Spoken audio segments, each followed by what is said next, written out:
Hey guys, DizzyBiker here. This is another litre bike video, fuel injection, Fireblade. Very, very nice looking bike. It's got custom paint on it. It's a different sort of red to believe what you can buy it in, and gold wheels were done as well. Extremely nice looking bike. Very, very easy to ride as well. Going to do a very quick review of this bike. This is a 2009 plate Fireblade. I believe it's 2-piston brakes on the front, single piston on the back, ABS on this model, I think. Let me just check. Oh no, no ABS. When you get on the bike, you realise the seat height is quite tall. Put it neutral, turn it off. Right, on this side, left hand side handlebars. High beam, low beam, pass, hazard lights, turn signals, horn, other side kill switch and ignition. Sorry. Right, when you turn the bike on, everything spins up, flashes at you, says hello. On the computer, you've got temperature gauge, time, trip A, trip B, total mileage and speed. When you flick through, our total mileage is 15,000 on this bike.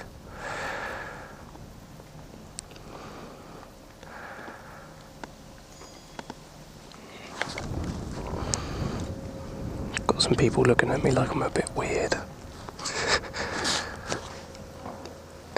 When you look a bit closer, apparently I'm doing 46.2 miles a gallon average.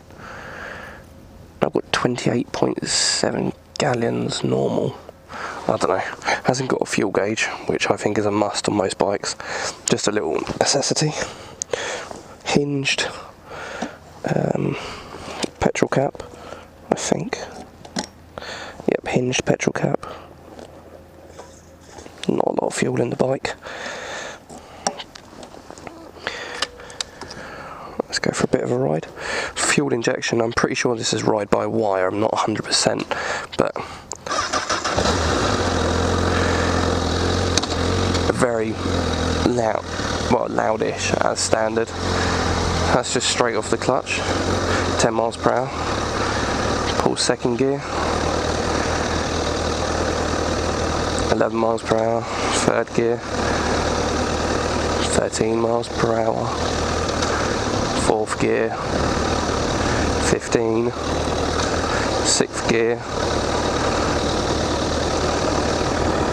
still no throttle, just putting it at 17 miles per hour. Wait, no, that's sixth gear, sorry,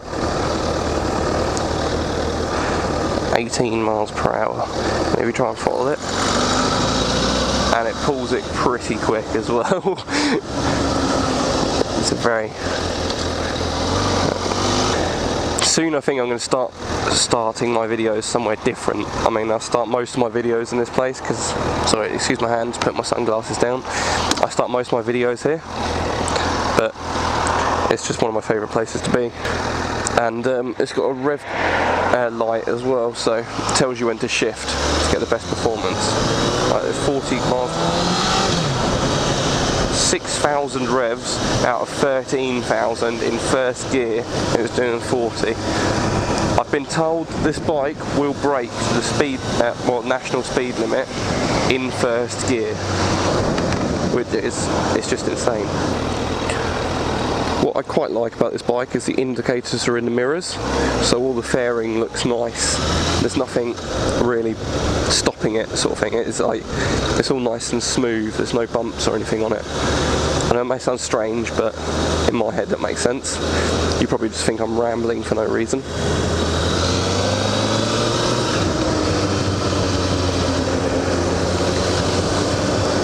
I really thought that this bike would be uncomfortable, but it's not. I can use my legs to push and hold myself up, so I'm not leaning on my wrists too much.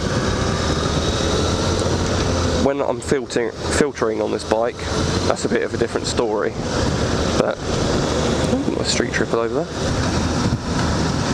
Alright, so what we're going to do now, we're going to see what this bike's like when it's 70. I know it's not what most of you buy a Fireblade for, because you want to do just a little bit over 70, but we're just going to see what it's like, just because I'm curious about the power. Right, we're going from a 40 to a 70 in a second. The second you hit that sign, that national speed limit sign, build our speed up to 40. I'm in second gear, I think, third gear. Here we go. Now, pull me back on the seat. This bike's definitely got a lot of power. 70 miles per hour. 4 and a bit thousand revs out of 15,000. That is just mental. When I accelerated, I had to let go of the power. I was literally only quarter of throttle with that. I had to let go of the power because it pushed me back in the seat to where the passenger would sit, or pillion would sit. That was just mental. Unfortunately, with wind protection on this bike, well, there's a lot if you're a small person. Someone that's like me, it's blowing the wind directly into my face. The riding style, very aggressive on this bike as expected. My feet are very high on the foot pegs. I'm leaning quite far over, but it seems comfortable at the moment. I've only been on the bike for about 30 minutes, but I'm not uncomfortable. I can't feel any stress on my body at all. Very nice bike to ride this. Very, very easy. I have to say this, but I wouldn't recommend it as a first bike. If you're going from 125 to this, it would be easy, but I mean, if you're going to come off a 125 where you've been pinning the throttle in first gear and get on it and get on this and do it, this will throw you off the back almost straight away. It does pull its front wheel up very quickly. You do it accidentally as well. The dashboard, when I'm looking down, is very easy to read. I can see everything just from glancing down. I can see that I'm now accelerating into a 60. You can pick up speed quick enough for the speedo to just jump. It can't load it in 1 mile per hour at a time quick enough, so it just jumps and does like 10 miles per hour extra at a time. But very nice bike to ride this. Very, very nice. I'm going to have to take it back now. But obviously I've only borrowed the bike. This bike is extremely good looking. I mean, I think they're about £13,000 new or something. I'm not really 100% on that, so go ahead and correct me if I'm wrong. I haven't got anything to compare it to apart from when I rode my dad's ZX9R, and obviously that's 9 years older than this. So this is a lot more very, very agile sort of thing. It's extremely easy to use. You could quite happily just get on this and fling around a corner even if you've never ridden in it before. Come from a 600 to this, you've just got to be very careful of the throttle. Very sensitive throttle on it, but aside from that, it's a very, very nice bike. I'm really sorry if this was a bad review. I hope I covered some of your questions you may have about the bike if you're thinking about buying one. But I'll speak to you soon. If you have any questions about the bike, just ask them in the comments section. I'll reply as quick as I can. I'm not on the computer as much as I used to these days, but I'll reply as quick as I can. I will try and reply to every comment as well. So, hope you guys are alright. Have a nice day. Ride safe.